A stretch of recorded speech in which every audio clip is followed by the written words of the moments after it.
Om Namo Bhagavate Vasudevaya.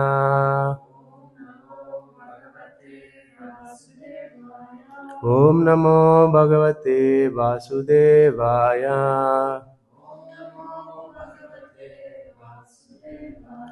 Narayanam Namaskritya Narayanam Naran Chaiva Narottamam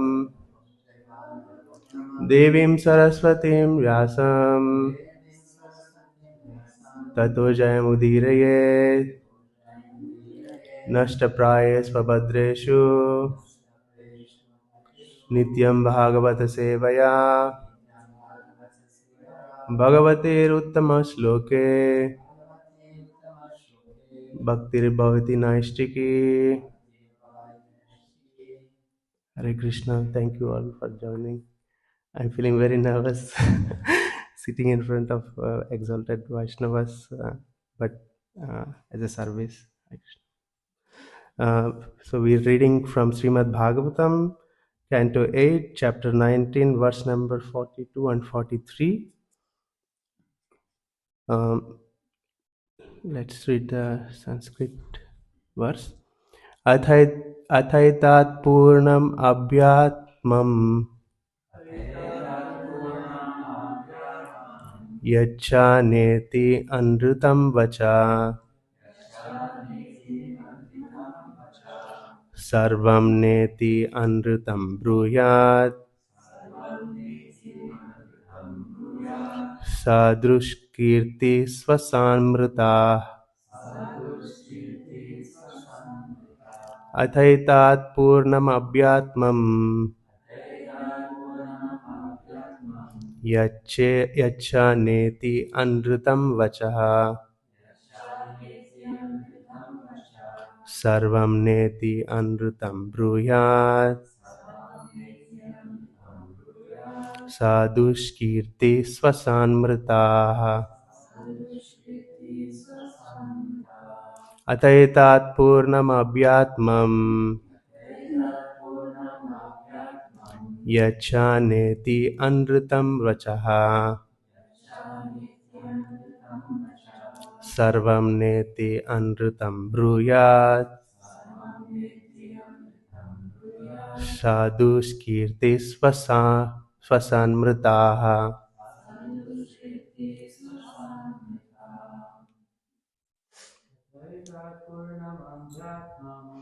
Ataitat purnam abhyatmam yacha neti anrutam vachaha sarvam neti anrutam bruyat sadushkirti swasanmritaah.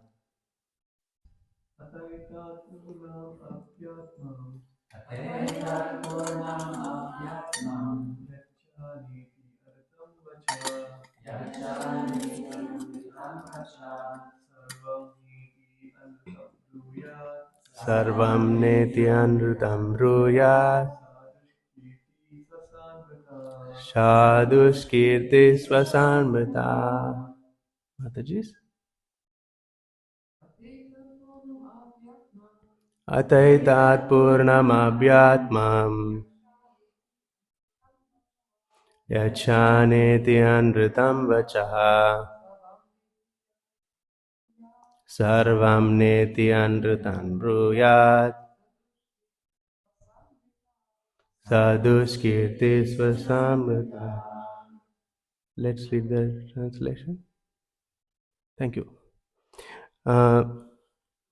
Sorry, let's read the word to word. Atha, therefore, etat, that, purnam, completely, abhyatmam, drawing the compassion of others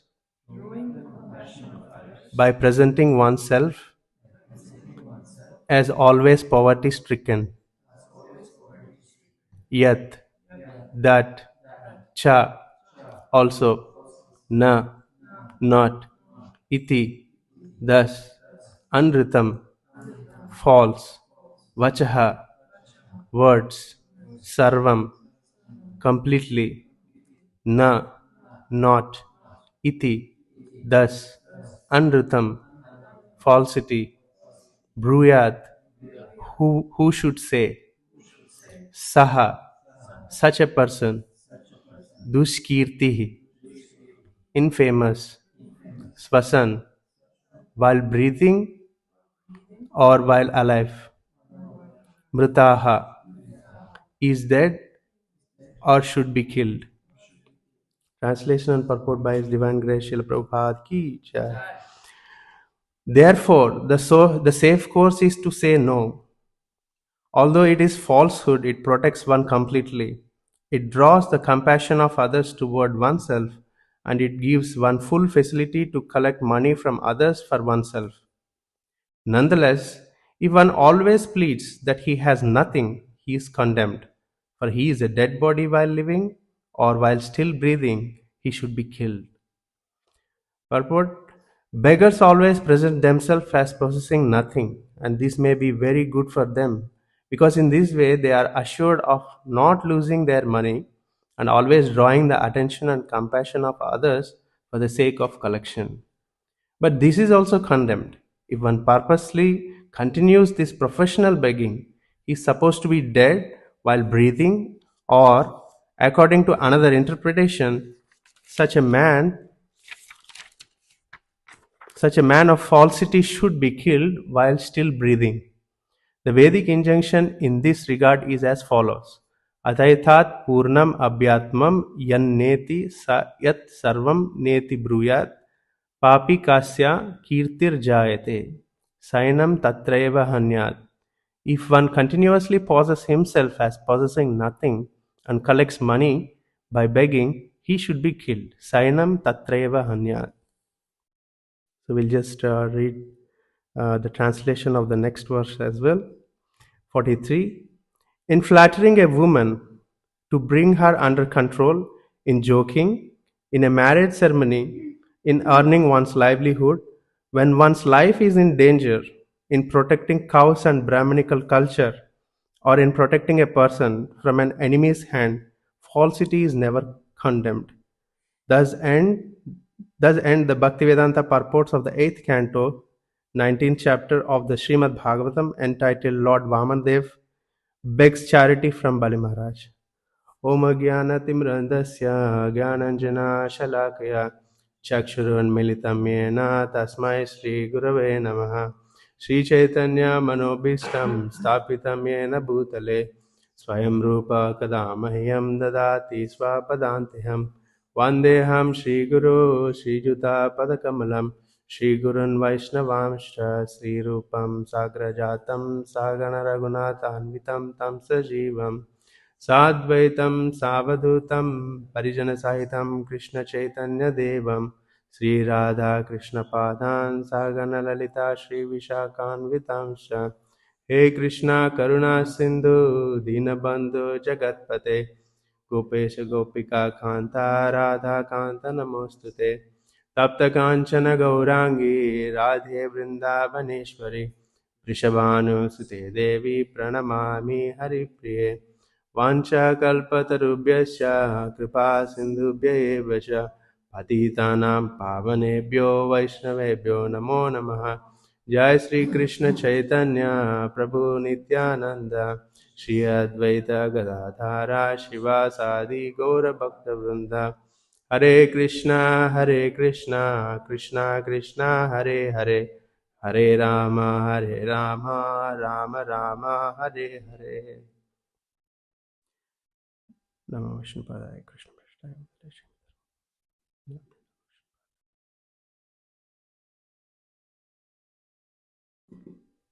Having a Arjuna moment here, ma'am. It's getting dried. Sorry.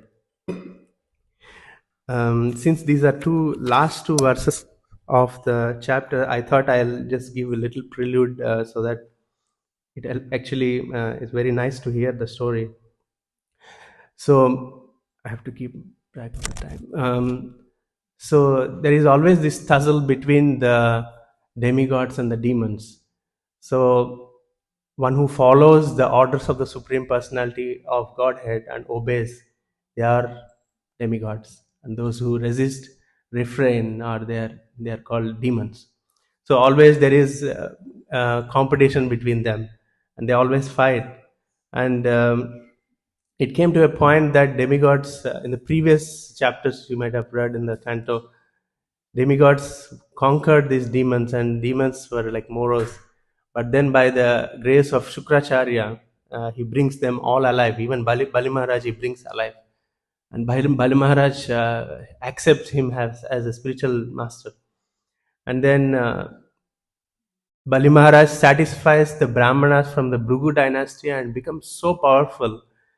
And he starts doing the sacrifices, 100 Ashwamedha sacrifices, and he becomes so invincible that he becomes the king of heaven. So when Bali Maharaj enters the kingdom, heavenly kingdom, like all the demigods, they don't know what to do. When they go to the spiritual master Brihaspati tells, there's no way you can conquer these people now, because they have satisfied the Brahmanas. Bali Maharaj has satisfied the Brahmanas, so they are invincible now. So now you can, all you can do is just silently just get away from here. So all the demigods, they assume different forms, which are hidden to the demons.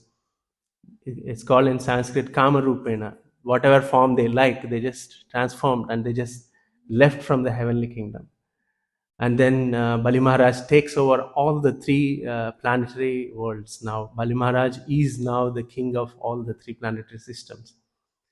So now he has everything in his possessions. And this makes mother of demigods, Aditi, very morose. She feels, oh, my sons, now they were once ruling the heavenly kingdom, now have left this heavenly kingdom. What can I do? Like, then when Kashyapa comes, she laments. And then Kashyapa just taken aback, like, wow, how complex is this material world? It's very, the illusion is so strong that one is so attached to the body, and aham and my mameti means my I and mine. So, but still she wants to follow some kind of process. Then Kashba gives the process of payovrata, drinking the milk for continuous 12 days, and fasting and praying to the Supreme Lord. And Aditi strictly follows that vrata, worship. And at the end of the vrata, Lord Vishnu appears. And seeing Lord Vishnu, she just moved with a transcendental ecstasy. And the Lord says, since you have prayed to me, and prayers to me never go in vain, so I have to give something to you. So what I will do is, I will become a son of you and Kashyapa, because your husband is absorbed in the austerity. I'll become your son. So, and he asks to Aditi to keep it as a secret. Don't share it until I come, and as your son. Then it happens, Lord Vamandev takes birth. Lord Vishnu appears first. He shows the four-handed form, but he transforms himself into this small Vatu, small Brahmana boy, very beautiful Brahmana boy. The descriptions, if you read, so nice. Uh, he transforms himself into this Brahmana boy. Like it is described that what he was wearing a deer skin, and he was wearing a straw belt. And someone gives Mother Earth gives the what's it called, the water pot, and there is an umbrella someone gives. He's so small, and his effulgence, the Brahman effulgence, the transcendental light coming from his body was so captivating. Then everybody was just like, wow, who is this boy? Like, then the small boy, he just now walks to the arena where Bali is doing all the sacrifice. Then just looking at him, all the sages and all the people there, like they are just stuck, wonderstruck. Who is this small boy just walking like this with an umbrella, with a deer skin, and so beautiful looking, effulgent. Then in the arena was also this Bali Maharaj. Bali Maharaj was also just looking at him. He becomes jubilant. So then Vamanadev approaches Bali Maharaj, and looking at him, Bali Maharaj asks, "Oh Brahmana, let me know what you want. Tell me." Then Vamanadev says, first Vamanadev glorifies all the forefathers of Bali Maharaj, including Hiranyakashipu. He says he was so powerful that he was searching for all the for the Vishnu, and Vishnu became anxious, and Vishnu had to find a residence where Hiranyakashipu cannot find him, and he entered into the heart.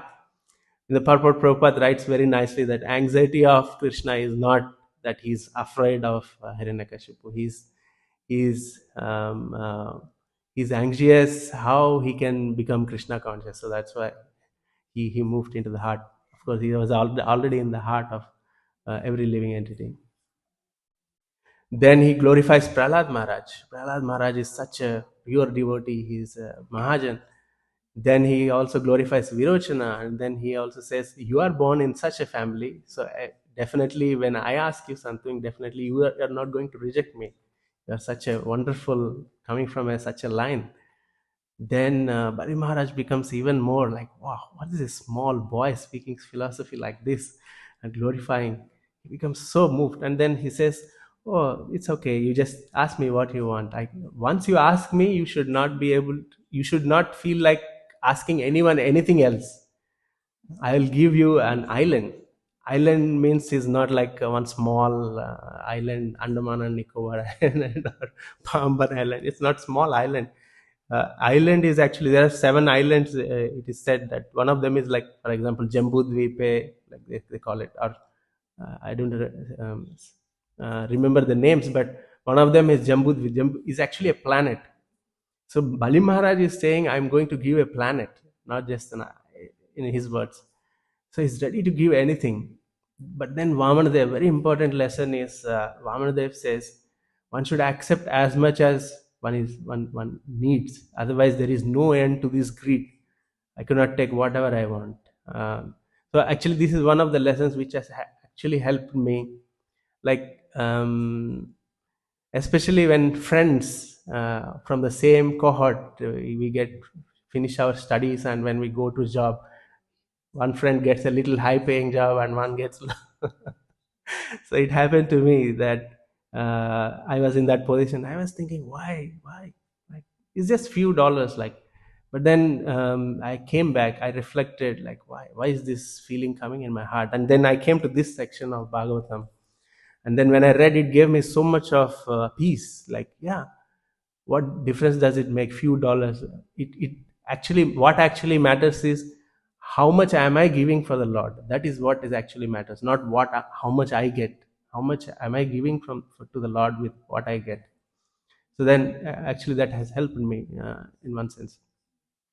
Anyway, so yeah, Vamanadev says that you should be, so he said, I just need only 3 paces of land, as much as. Then Bali Maharaj says, "Oh, you are not so intelligent. Just ask for more."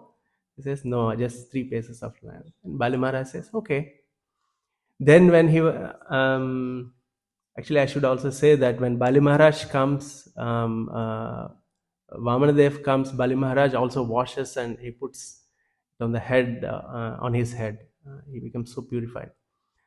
Anyway, so now Bali Maharaj is ready to give uh, Vamanadev, and when he was ready, Shukracharya just jumps in, and he just poses some of the arguments. So that's this chapter when Vamanadev asks.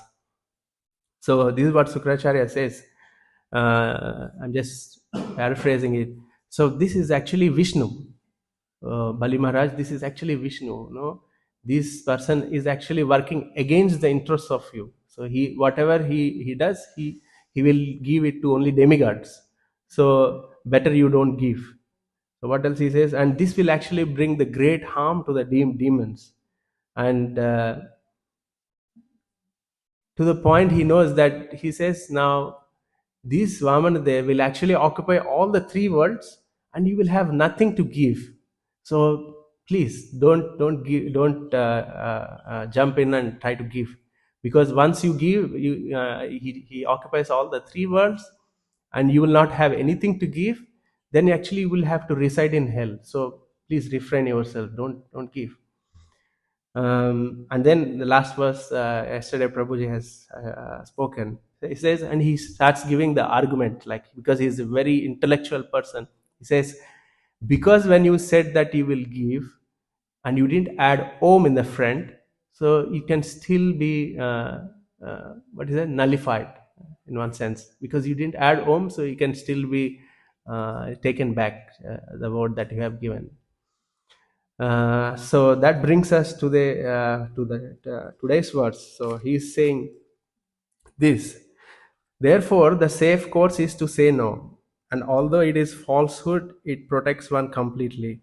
It draws the compassion of others toward oneself, and it gives one full facility to collect money from others for oneself.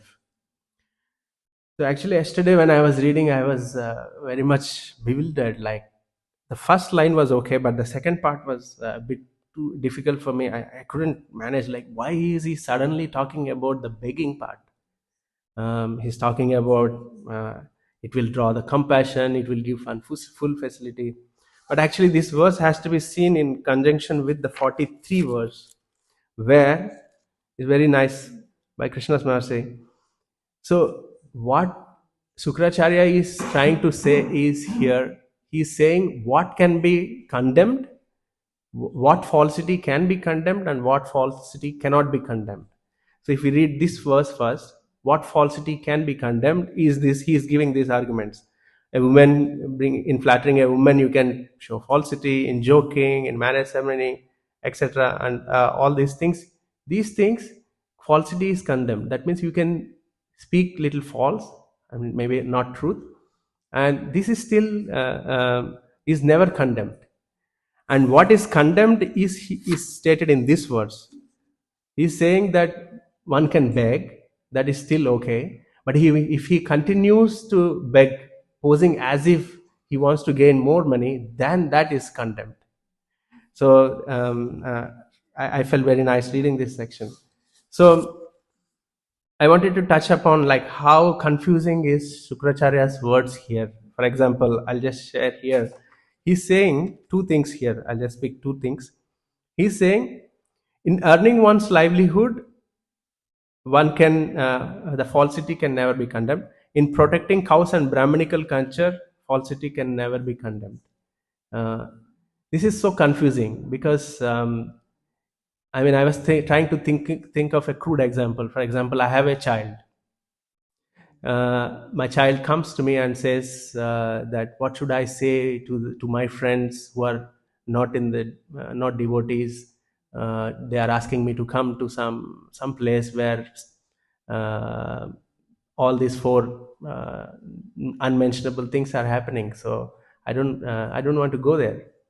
So then I would say to my child, like, you can use falsity in one sense, like you say you have some important work, you can skip this, and you can just, that's still okay, you can come to Sangamela. So then the child thinks, okay, I can say this. So then on the day Sangamela comes, December 31st, all devotees are there, Kirtana and chanting. My child says, let's go to Sangamela. But then I would say, no, you cannot go. So this is like, I'm saying you can use falsity, but I'm not allowing you to go to Sangamela. This is the same thing what Sukracharya is telling. He's saying you can use the falsity here. For what? For earning one's livelihood. Vaman Dev is earning his livelihood, for example. Assuming he's just not the Supreme Lord, he's earning his livelihood, then what's the problem with it? And in protecting cows and Brahminical, he's a Brahmana. So he's saying that you can use the falsity, but again he's saying don't give charity to Vamandev. So it's very bewildering actually. So even Bali Maharaj was bewildered in one sense. He became silent and he had to contemplate. In the next verse you can read. So I just want to touch on this. So how bewildering is Sukracharya? Uh, um, So in Bhagavad Gita, Krishna says that kim karma, kim akarmeti, kavayopi atra mohita. what is action, what is inaction. Even very intelligent persons, even they can get bewildered. Here Sukracharya is such a advanced personality. Like, he has he's very highly qualified. There is a pastime where he could reverse the age of Yayati. You can see what his Brahmanical power is. He can reverse the age of Yayati. He could bring the life of the demons back when they were all falling down. He has knowledge, he has Brahmanical power. Yeah, what else? Yeah, and next, he even knew the plan of the Lord. To such an extent, he is such a highly qualified, but he didn't have this uh, bhakti which is not awakened in him. You can see that he is bewildered. So the main important point here is, one may be very, very qualified in terms of material qualification. Even Prahlad Maharaj says, Manye Dhana Abhijana. Dhana means money, Abhijana followers, Rupa, beautiful, beauty, one is beautiful. Manye Dhana Abhijana Rupa, Tapa, one is austere, Sruta, one is very educational. So all those qualities, they actually can never help one actually approach the Supreme Lord. Supreme Lord can be approached only by bhakti. So only one who has bhakti can actually approach the Supreme Lord. So Gajendra did this, so that's why Lord is so much pleased. And here, Vamanadev himself is coming and asking, and whatever not given in relation to the Supreme Lord, work not done as a sacrifice for the Supreme Lord, can actually bind in the reaction. So, in one sense, being a guru who actually has to remove from the reactions of the disciple, he's putting the disciple even in more reactions, engaging in the material thing. He's not giving to Krishna himself. So this is not actually a guru. Like, a guru is one who actually takes you away from the birth and death, and gives you the bhakti. So this is very actually relevant to us. Like, the point that we can take is, what's actually most important for us is not the material qualifications, but awakening this bhakti is the most important thing. So how we can awaken bhakti is also shared in Srimad Bhagavatam itself. It is said in 177, first canto 7, chapter 7 and verse 7. Vyasadeva writes, I'll just read the Sanskrit. Yasham vai shruyamanayam Krishne paramapurushe bhaktir utpadyate pumsa soka moha bayapaha. Simply by giving oral reception to this Vedic literature, the feeling for loving devotional service to the Lord Krishna, the Supreme Personality of Godhead, sprouts up at once to extinguish the fire of lamentation, illusion, and fearfulness. So you can see here in this case of Shukracharya, the illusion, the fearfulness that, oh, once you give, how will you maintain us? So all these things were there. So because he's bewildered, but these can be brought out if one actually simply gives the oral reception to Srimad Bhagavatam. So Srimad Bhagavatam is our shelter, our Guru is our shelter, Srila Prabhupada is our shelter. By taking the shelter, we actually can cross over this ocean of Nishines. I have little more, since Prabhupada touched upon the beggars. I just thought I'll just share this. I made some notes.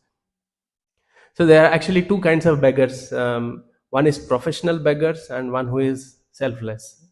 Professional beggars are those who actually sit outside. All their body is still good, but still they sit down with the bowls and they just ask for money, keeping on money. And their only point of begging is to use it for own belly, filling the own belly, udara poshana. There is no selflessness involved. But another kind of beggars are those who are selfless.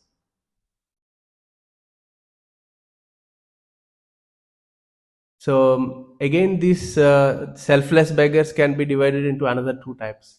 One who is doing all the philanthropic activities, altruistic work. They are also selfless. They are doing some work for sake of the others without expecting something in return.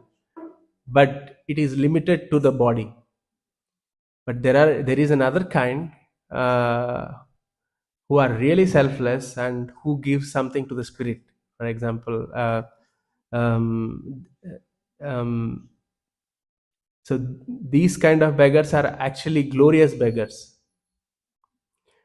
Jai Shishi Radha Madan Mohan ki jai. Yeah, so these selfless beggars are really doing good for the society. They are doing not only good for the body and for the soul. I'd like to share an anecdote that my spiritual master was also a medical graduate when he joined Hare Krishna movement. So it came to a point that he was contemplating, should I take the line of becoming a doctor, or should I become full-time devotee? Then he contemplated and he thought, at best, if I become a doctor, I may treat the body, and maybe I may save the body for a few years. But if I take up Krishna consciousness and give this to the others, actually that can save not only the body but the soul also, not in this life, next lifetime. So he has fully committed to spreading Krishna consciousness. And also in Bhaktivinoda Thakur's song, we can see this. He sings that Nityanand Prabhu, he is opened this market and he is begging everybody. What is it called? The song is Nadia Godrume. He says, Prabhura agyaye pai magiye bikaye. Then he says, Bolo Krishna, Bhajo Krishna, Koro Krishna Siksha. So even Nityanand Mahaprabhu is also begging, but this begging is actually not the begging like other beggars. It's very glorious begging. What he is asking, he is asking Bolo Krishna, chant Krishna, Krishna, Krishna, then Bhajo Krishna, then worship Krishna. Koro Krishna Shiksha means teach others about Krishna. So this is what Bhaktivinoda Thakur sings in one of his songs. And then the other kind is even our brahmacharis in our movement are trained like to beg. It's for the sake of the spiritual master. Brahmachari Gurukule Vasandanto Gurorehitam. Only so whatever brahmachari gets, it's for the spiritual master. If the spiritual master wants, he'll do it. Otherwise, he won't. So this is another kind of begging. And when we go out for distributing books, you also have to beg. Please take up one book. It's very it's very humbling service. It brings humility in heart so much. You have to ask. But this begging is actually not only beneficial for one who is doing it, but also actually one who is receiving the book. So it's actually bringing glory to the whole society, the person who is doing. And so this is a glorious begging. So yeah, my notes got finished. So Hare Krishna. Thank you. If you have any comments, please share.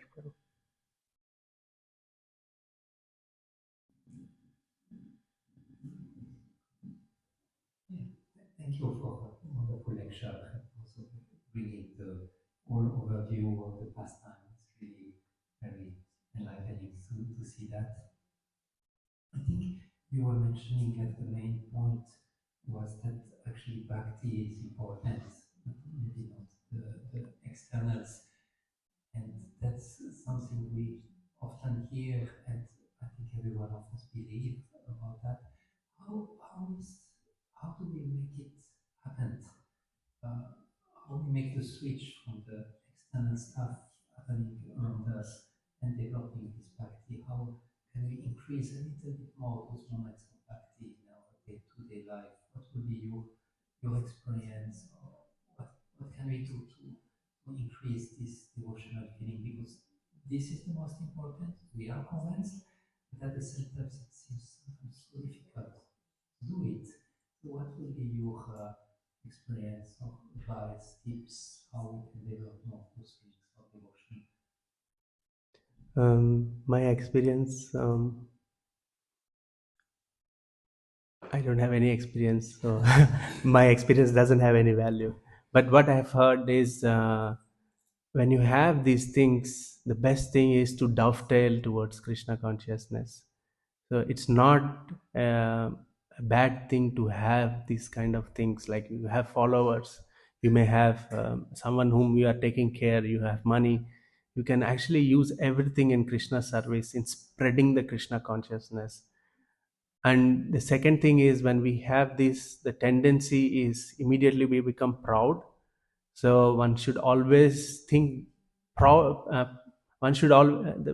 It's a very nice statement. One should always be proud of one's spiritual master. You can become proud of spiritual master, but not yourself. You can use everything in spiritual master self. Just like how you shared, this Vyasasan is for Vyasadev.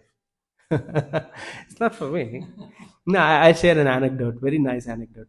When uh, I'm not advertising, please don't take me wrong, but because I'm hearing my spiritual master, I know some experiences of him. Um, so when he became sannyas, so yesterday he was Prabhu and today he was sannyas. Then everybody started offering him obeisances. Then he was also offering obeisances as a sannyasi. Then people said, no, no, no, you should not offer obeisances to us. We should offer you. And Maharaj said, why? Till yesterday I was offering obeisances to you. Now why shouldn't I offer? Then they said, no, you're a sannyasi, you shouldn't. Then he said it took me quite some time to realize that they are not actually offering the obeisances to me. They are actually offering obeisances to the parampara. So I should be a transparent person to receive it, but take it to the parampara, finally to Krishna. So we can have things in our possession. The most important thing is we should always dovetail to Krishna. We should never become proud. Yeah, that's my understanding. Any other comments? Thank you very much for the class. You said at the beginning it only counts with how much, I'm sorry, English, how much I give to the Lord and not how much I'm getting. And how can I come closer to this attitude? Also, what is your experience or your advice that we are only satisfied with this would be a gift to the Lord and not expecting to get something? I had the same question, Mataji. I asked one of my Siksha Gurus this. When we go to the temple, we have the programs. I always feel that I give less. With I have, but I feel that I give less. I could have given more. Then the answer I received was, you start with something where you are comfortable with. You give where you are comfortable, and if you have, slowly increase it to the point that you are comfortable. You don't have to. It's not a rule. Yeah, there is a 50% ideal rule, but in the reality, like 50% of my salary just goes for the tax. Like like honestly, I don't have anything to, so much to save. Exactly. So where can I start is like, so that's the answer I received. We can start somewhere where we are comfortable with, and slowly that comes to our heart. Like at one point maybe I would feel that, yeah. So that's my understanding, Matthew.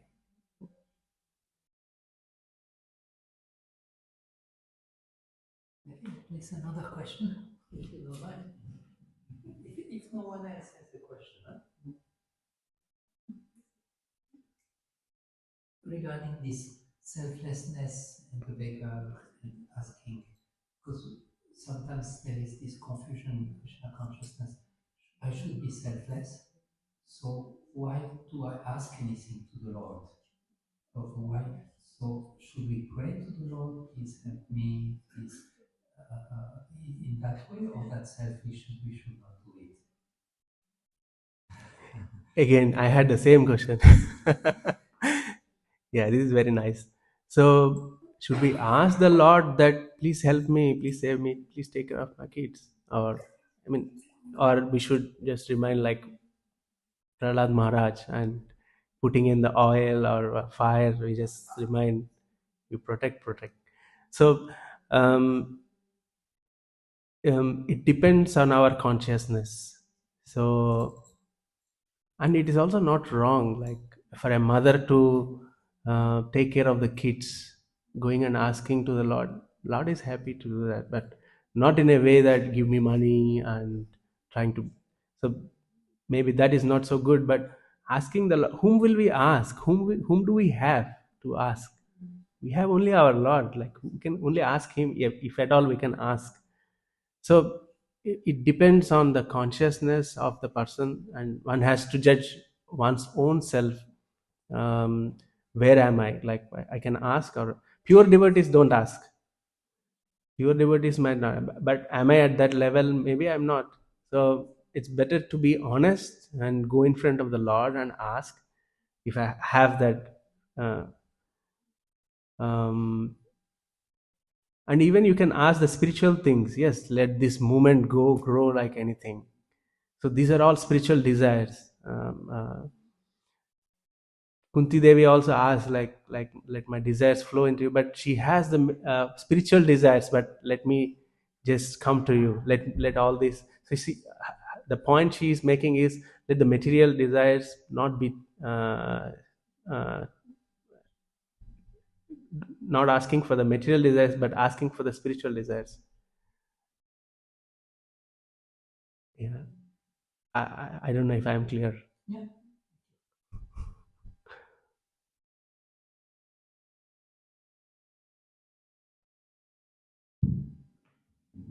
Just to that point,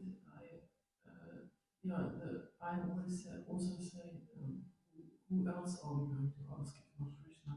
But there is this verse in Bhagavad Gita that says, Krishna says himself, whether you have material desires or no desires, just come to me. So it's a process of, Yeah, at least, like you said, to be honest.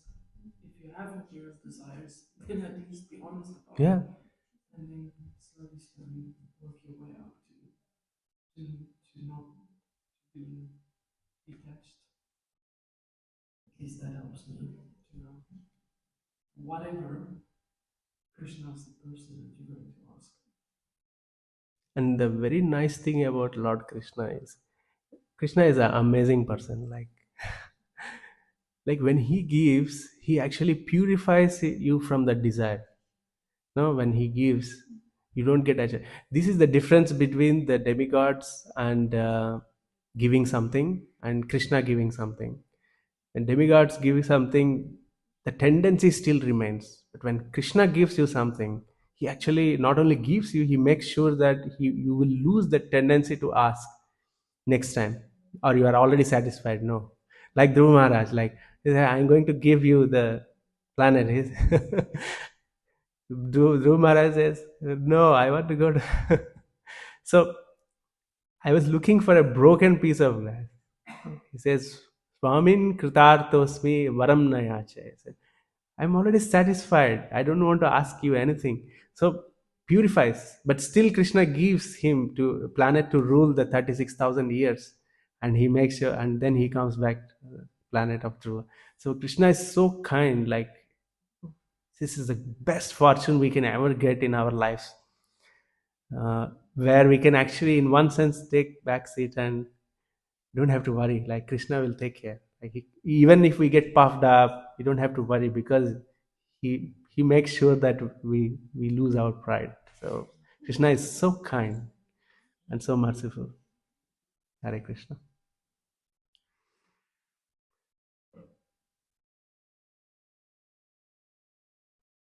Okay, if there are no comments and questions, then Srimad Bhagavatam ki jai, Shri Radha Madan Mohan ki jai, Srila Prabhupada ki jai, Srila Gurudev ki jai, Ananta Koti Vaishnava Vrinda ki jai, Nitai Gaur Premanande, Hari Hari Bo.